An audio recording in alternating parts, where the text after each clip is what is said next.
बांग्लादेश में प्रदर्शनकारियों के भारी दबाव की वजह से प्रधानमंत्री शेख हसीना को सोमवार को पद छोड़ना पड़ा।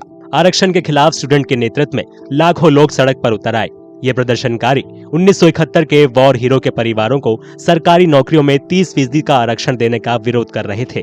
This is a disconcerting development, but at the same time, this is for the people of Bangladesh to decide how they wish to be run and how they wish to be politically moved in that. But today, the army is taken over, and apparently, we understand that some kind of interim government of technocrats will be formed, and that government will run the country in near future, and hopefully the elections will be held, because that is extremely important for the country.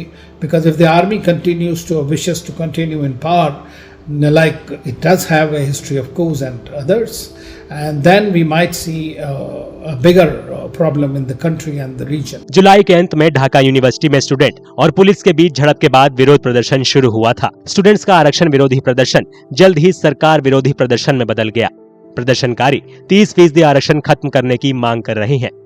उनकी मांग है कि योग्यता के आधार पर आरक्षण दिया जाए। प्रदर्शनकारियों का आरोप है कि शेख हसीना के नेतृत्व वाली सत्तारूढ़ अवामी लीग पार्टी अपने समर्थकों को फर्जी तरीके से 30% आरक्षण दे रही है। The system which she made in taking the people into government service and also students into various universities, the percentage for selection was too high, which was not acceptable to not only to the students but also to the people as a whole. Bangladesh के संस्थापक शेख मुजीबुर रहमान की बेटी शेख हसीना ने अलग अलग कार्यकाल में करीब 2 दशकों तक बांग्लादेश में सरकार चलाई है। आरक्षण के विरोध में शुरू हुए विरोध प्रदर्शन में 300 से ज्यादा लोगों की जान जा चुकी है।